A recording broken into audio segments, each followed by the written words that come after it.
Hello, everybody, and welcome back to the 12 Steps for Non-Addicts, Steps to Emotional Freedom and Deep Happiness. I am back with Morgan and Chris, and today we are going to do steps 6 and 7. And so just as a recap, you should watch the first 5 videos, rather than jumping in here at 6 and 7. Mainly because 6 is, I think, as much work as 4. And so I'm still recovering from 4, and I'm still doing 4. But I can say that just by my brief glance of 6, that these questions are very deep, and I think will prove to be very meaningful to me as I get there. And again, I can't say enough about this process, and I can't say enough about what I'm learning through this process of going through these steps and asking myself, these really deep, meaningful questions, like really stopping to think, like, why I think the way that I do, why I'm interacting in the relationships the way that I am. And I've done a lot of work, and it's just on a totally different level. I liken it to, we all kind of have our phones and we're on Instagram, and people put up those really pretty cards, and I do it too, but really pretty cards with wonderful words on them, like, deep happiness comes from within, and everybody hits like, yes. Like, yes, deep happiness comes from within, like, obviously, but it actually takes work to go within. It's not just like you can hit like on an Instagram post. And so this is what we're doing together. And I'm happy to be doing it with you guys. So Chris, what are we doing in step 6? So in step 6, the definition of step 6 is we're entirely ready to release our defects of character. And so in this process, referring to defects of character, it's a strong word. So it's meant to refer to kind of the seeds deep within us that we were made aware of in steps 4 and 5. Mm-hmm. And could those be like what we talked about? We called them like scars, like. Yeah. So an example for me would be my fear of abandonment, that causes me to react in certain ways that are where I feel comfortable, and I don't need to like, if I'm going to grow, I need to like have that fear removed. I can't be constantly reacting to that fear. Mm-hmm. Or not making any steps forward for fear of making a step where you would feel abandoned. Right. Okay. Exactly. All right. So you're going to use the word, what was it again? What do we call them? Character defects. Yes, character defects. So we're going to use that word, but don't think we're being mean to you, to everybody watching the video. It's more of like our core wounds. Cool. All right, carry on. So in our journals, we're going to get out the list of questions that we gave you guys, and we're going to look at some journal entries that involve describing situations, various different situations that relate to these character defects. Okay. And every time that we open up our journal, we're remembering to ask for help from the spirit, the universe, infinite power and love, or whatever our higher power is. Okay. And we're gonna lay out the character defects that we realized in our steps 4 and 5, and make sure that we didn't leave anything out in steps 4 and 5. Okay. And so the journal is going to kind of dive into fears and those core wounds. Okay. Are you going to read us the questions? Sure. Yeah, I'll read through the questions. So describe the situations and events where you have been greedy, overly needy, or materialistic. What has this brought into your life that you like or enjoy? What problems has it caused you? Are you ready to give these attitudes over to the care of God? Okay, so can you just give us an example of like how even maybe you would answer that question. I won't make you do that for all of the questions. But when I was reading them, I was like, oh, wow. Like, are we talking about recently? Are we talking about like when I was a kid? You know, like Yeah. where do you even start with that question? So one of the things that I first thought about when I was gathering my thoughts for this question is, in our fourth step, we identified our selfishness. And so in there are different resentments that we had, we said we wanted or we expected. And in some ways, that's how I interpreted this question. But it's also like, and everybody has selfishness. That's part of the human condition. But we're trying to see, we're just trying to get it on paper and be objective about it, whether it's serving us or not serving us. Okay. And you can see, like, you, with these questions, you don't have to go through like every single event in your list. This is more like to refer back to your fourth step, your resentment, and then your what did I want, or which equates your selfishness, your greediness, or whatever it is. What did I want? And for me, I know what I wanted. They were very repetitive. It didn't matter the person, the resentment, the situation, like what I wanted ultimately, like were very similar. I wanted to be accepted. I wanted to be respected. I wanted to be in a relationship. I wanted to be whatever it is. So, and after going through all of these things, it's going to be like ingrained in your brain, like, oh, and you'll be able to recall, like, what were the things that were repetitive for you for this question, and then write that down. Okay. So you're basically, we're trying to put the puzzle pieces together between our core wounds and when we showed up as greedy, needy, selfish, blah, blah, blah. Right. As the questions are listed. Okay. That makes sense. And I think that if you did step 4 the right way, you'll know what your core wounds are. Unlovable, fear of abandonment, insecure, for all, all that stuff that we have. Okay, that makes sense. All right, so what's question 2? Question 2 is, describe situations and events where you have been dishonest. What has this brought into your life that you like or enjoy? What problems has it caused you? Are you ready to depend upon God to keep you from dishonesty? So like when we're dishonest, those are in the situations when we are trying to protect ourselves and make something for us to feel potentially safe. So we're dishonest so that we can get that feeling that we're trying to avoid of our core wound. Am I right? Okay. Yeah. And dishonesty is the same as lying, right? Yeah, or like even an internal, it's not, they say like cash register honest is like you pay the right amount, or if they give you too much change back, like you give the change back. Like that dishonesty too is like, when was I not true? When did I do something that I didn't want to do, and how did that pan out for me? Or when you overtly lied to get something you wanted, what did that bring into your life? Maybe you got what you wanted, but how did you feel about it? Okay.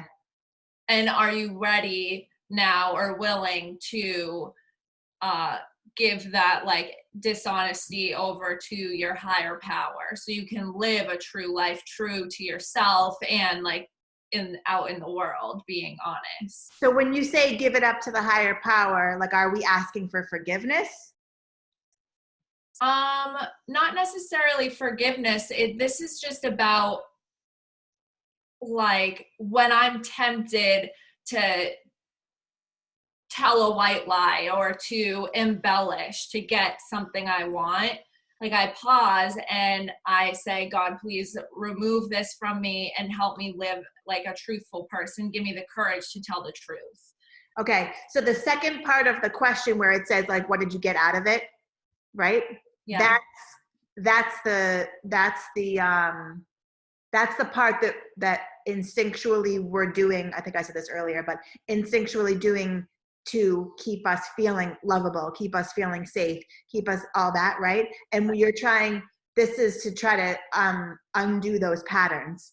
Right, or identify. Like just the point of these questions in step 6 is to identify the patterns in your 4th step. Like for us, when we read our 4th step with our sponsor, our sponsor will stop us at certain points and say, okay, so you just read through all of that. Are you starting to see the pattern? Are you starting to see that when you want this, you do this, and this is what's affected, and this is what you're afraid of? Like, are you seeing that? And they'll ask us these kinds of questions. And since we can't really do that in this on this platform or how we're doing it here, we have these questions in 6, because the point of step 6 too is to be sure that you were thorough in your 4th step. So going through these and being able to identify these patterns for each of these questions, if you can answer these questions with the patterns that you've recognized in your 4th step, you know that you're on the right track. Okay. Makes sense. Okay. Cool. So what's question 3? Question 3 is, describe situations and events where you have given into temptation or impulses. What has this brought into your life that you like or enjoy? What problems has it caused you? Are you ready to let God take control of these behaviors and attitudes? What would be an example of that? Like, I'm just going to do this and not think about the consequences. I'm going to deal with the consequences later because they're not going to happen right now. Like something maybe you do for like instant gratification, or something you do to avoid that core wound, or something you do to make yourself feel good instantly. Like eating chocolate cake. Right. When you're on a diet and you know you're right. And you're trying to hold yourself accountable to your diet. That's like very light example, but yeah, things like that. Interesting. Okay. So the next question is, describe situations and events where you have been very envious or jealous of others. What has this brought into your life that you like or enjoy? What problems has it caused you? Are you ready to turn these situations over to God? Ooh, can jealousy actually bring you something that you want? So for me, my first thought is, when I did my 4th step, I saw a lot that I thought that I was less than, that people were better than me, that people were cooler than me, and I felt below people. And I would be jealous or envious. They're prettier than me, so they're better than me. They're better at sports than me, so they're better than me. They have more money than me, so they're better than me. And rather than because I was envious and jealous, I would just be nasty to that person. I would be nasty. I would pick on them. I would talk about them behind their back. They don't deserve that. I would just be like a nasty person. And in the moment, it made me feel powerful. Like when I would put people down, I would feel powerful and better than. Well, that's what you were getting out of it? Yeah, like what I got out of it, I felt powerful because I was saying, these people, what a loser. Like she's like so pretty, but she's an idiot. Like, and in that moment, I would feel smarter. Maybe I'm not as pretty, but I'm smart and good looking. So that makes me better than her. Delusional thinking, but that's what I would get out of it. Okay. Interesting. Okay. That's really interesting. Yeah, and it's funny that the way Morgan just described that, because I do those mental gymnastics too, or I've seen that was my behavior, and in that situation Morgan just described, it's basically like, okay, it originated with like selfish because I want to be the best, and the dishonesty is telling myself that I'm better than somebody if, you know, I have this and they don't have that. So then you like lead down this like this kind of like spiral of like irrational thoughts, which eventually leads to you feeling like less than. Mm-hmm. Yeah, you're like back at the original feeling. Right, exactly. It's even worse because you just did this like whole like loop. Yeah. Now you're exhausted and now you feel like shit for judging somebody. Right. Added on top of all the other crap. Right. Okay, cool. All right. This is so cool. All right. What's the next question? So describe situations and events where you have avoided responsibility for your actions or lack of actions. Yeah. What has this brought into your life that you like or enjoy? What problems has it caused you? Are you ready to allow God to take you to responsibility for your actions? So could this be like when you're having a disagreement with somebody or like coworker or whatever, and you purposely like detach and remain silent? So by definition, you're not really taking ownership as your part because you're totally disconnected. But maybe you're doing that, or you're telling yourself you're doing it to keep yourself protected and safe because you don't want to show up as vulnerable. And then, yeah, so that's, could that be an example or no? Yeah, or something as simple as, I don't know, Chris like mentioned in one of our last videos, like not standing up for yourself when you actually have an opinion or a feeling about something, like just going along and not speaking your mind or saying your truth, just going along with it to avoid judgment, avoid abandonment, avoid whatever. Or if somebody calls you out or like even asks you a question like, hey, did you do this? Like rather than say like, yeah, I did that and take responsibility, like deny and say, no, I didn't do that. But you know you did, but you're just saying that you didn't because maybe they won't like me or think I'm good enough if I tell them that, yeah, I did that. They're going to think I'm stupid. Interesting. Okay. All right, cool. Yeah. All right. Already having so many applicable moments here. Yeah. Okay, cool. All right, what's the next one? The next one is list the defects of character you identified in your writing. These are recurring fears listed in the frightened part of your turnarounds. From the fourth step. From the fourth step, yeah. Yeah. Okay. So, so that's where we're like when I journal and I go back and circle the emotions. So this is kind of what we're doing. We're going back and seeing that I was selfish because I was afraid of being abandoned, or I was needy because I was afraid that I wouldn't be liked. I'm not lovable. So Right. That's how we answer this question. Yeah. So, and on the question, we gave examples: unworthy, not having enough, unlovable, other people's opinion, not good enough, abandonment, being alone, not being respected. So these are the recurring, deep scar wounds that keep showing up on every turnaround that you do. Got it. So we're just having you guys list them in your journal so you can see them right there. Like these are the things. And then Chris, we talked about this because my big question, I think it was during step 4, like, okay, great. All this knowledge is amazing, but then how do we apply it to like in the moment? So having answered this question and knowing where our scars are, I'm worried I'm unlovable. I'm worried that I'm not going to be respected. All those things you just mentioned, Morgan. Then having that information again for now the second time, because we got it kind of on step 4, but now we're really solidifying it here on step 6.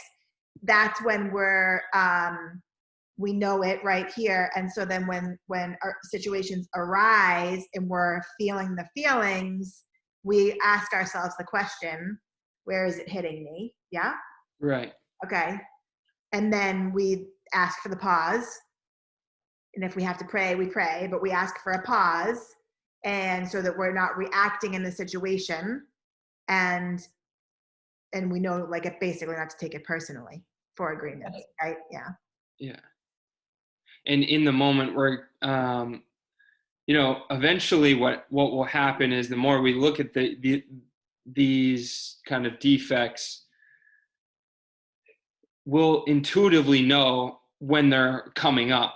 So like, as you're feeling it, and we're going to get into this in step 7, is when you're feeling it, you immediately give it to your higher power, or power greater than yourself, spirit of the universe, whatever you want to call it. Like, please take this fear from me. Yeah. Please take my fear of being abandoned that I'm feeling right now. Right. And sometimes it's and the prayer that we set up in step 7 here isn't the exact prayer that we use in our program, but it's completely along the same lines. And basically it's you're demonstrating that you're willing to have your power greater than yourself have everything, every part of you, good and bad. Mm-hmm. And so we looked at just the bad parts, but it's really important that in step 7, we're looking also at the good, because some of those defects of character that we looked at actually helped keep us safe and secure, like, through our journey. Yeah. But now that we know that, let me pause you there. That's huge. And I think that's huge for a lot of people. And that's like the inner child that needs to be heard.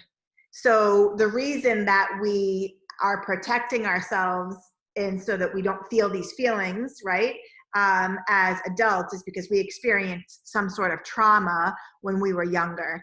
And I know that's very common for alcoholics and addicts, but not so different than the people who are seeking work in general, right? We've experienced some trauma and we're trying to work through it.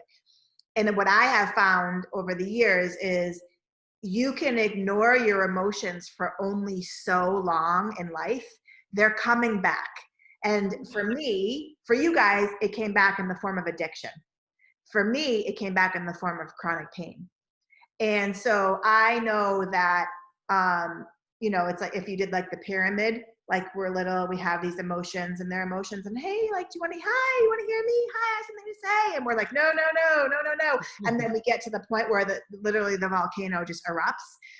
And it's this work. You could even add on top of that, which, so it would be a whole other journal, but add on top of it. Okay, so how old are we when we're feeling this feeling of abandonment? Where did that first happen, right? Right. And like the other journal on top of the stuff that I'm doing now is figuring that part out. And then I let that little girl tell her story. It's unbelievable. It's literally a fucking game changer. Yeah. Unbelievable to be able to say to that, like, so like I'm 45, so you guys are a lot younger than me, but like for the 45-year-old to be able to talk to the 6 or the 7-year-old, and like that conversation's intense, because you're talking to the little girl or the little boy who was in protection mode, and you have to pay homage to them. Like, you did a really good job at protecting us. You did a really good job at keeping us safe. You know, it makes perfect sense why you act the way that you do, because of everything that you went through.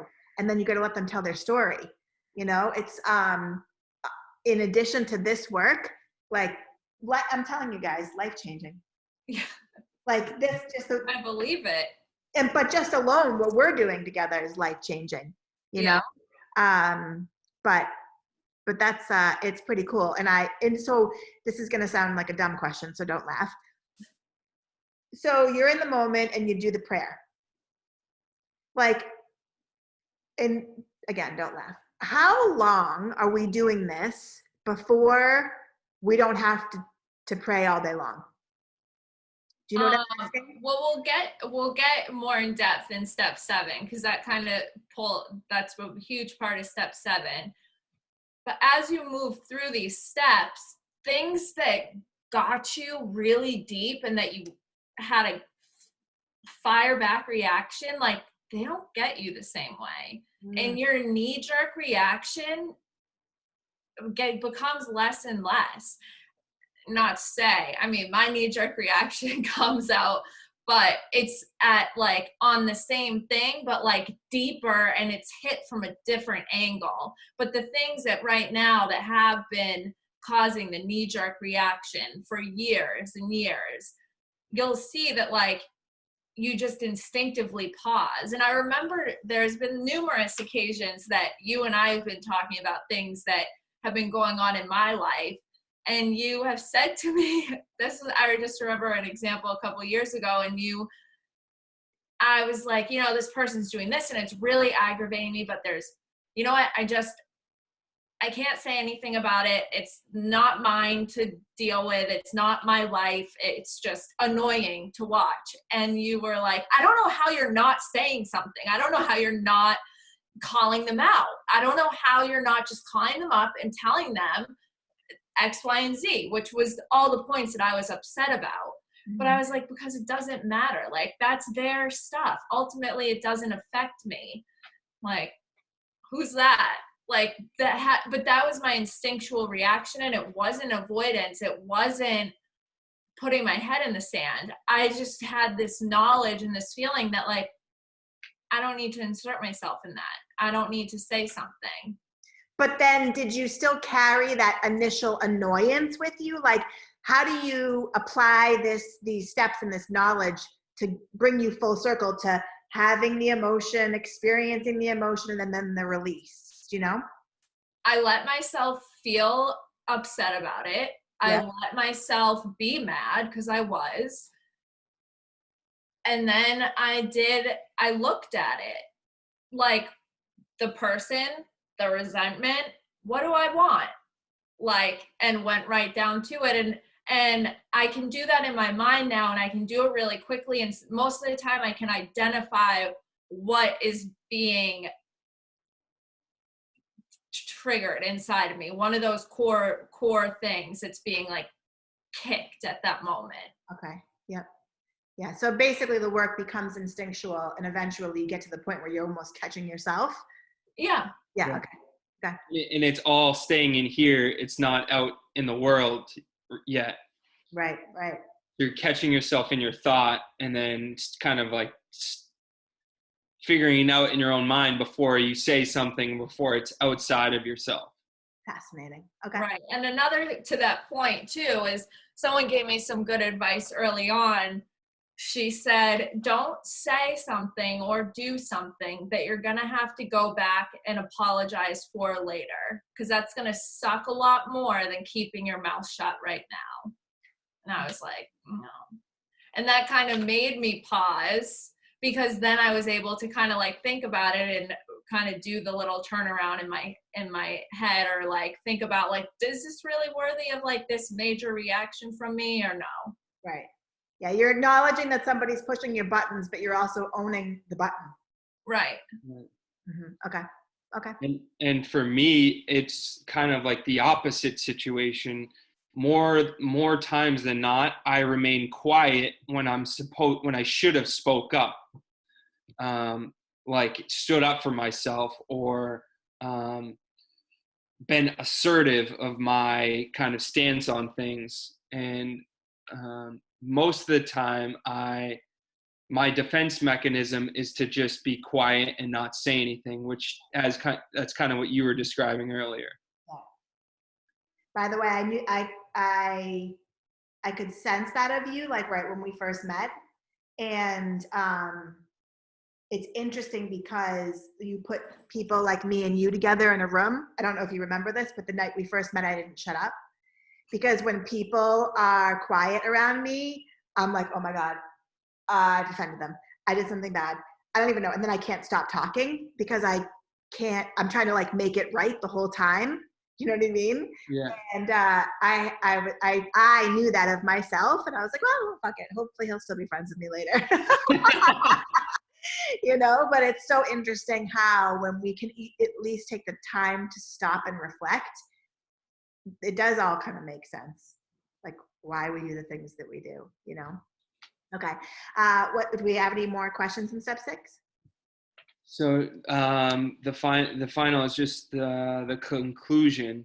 Okay. I think. So the final question was, what do you plan to do when these major defects of character begin to become evident? List each defect individually along with proposed preventative behavior and how you will allow God to help you in releasing these defects. Well, we want to be able to stop and give pause every time we're triggered, right? Right. Yeah. And ask for help. So that's really what you're just going to do. We just talked about this question basically before he asked it. Yeah. Was, identify them and how you're going to react, pause and ask for help. Okay, cool. All right, awesome. All right, let's move on to step 7. And then step 7 is humbly ask our higher power to remove our shortcomings. So in the kind of in the journal sheet that we're going to give you guys, it's mostly you're writing out a prayer or a letter to God. Yeah, do you want me to read through what we wrote here for you guys? Yeah, go ahead. Okay, so step 7 is humbly ask our higher power to remove our shortcomings. This is a step that has brought great comfort to many. It is where everything goes to God, the good, the bad, and everything in between. Write out a prayer or a letter to God, and I put parentheses, higher power, spirit of the universe, energy, etc., following the guidelines below. Begin with a humble mindset and heart. Acknowledge the role your higher power has in your life. Ask the higher power to remove what stands between you and the life that power would have you live. Ask for strength as you continue on your journey. Ask for continued awareness of your defects.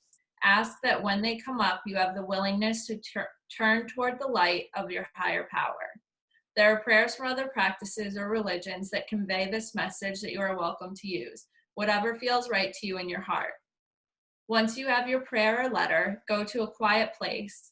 Humbly and from the heart, read your prayer or letter. Envision yourself being enveloped in and filled with the pure and infinite love of the divine. Relish in it. Step 7, conclusion.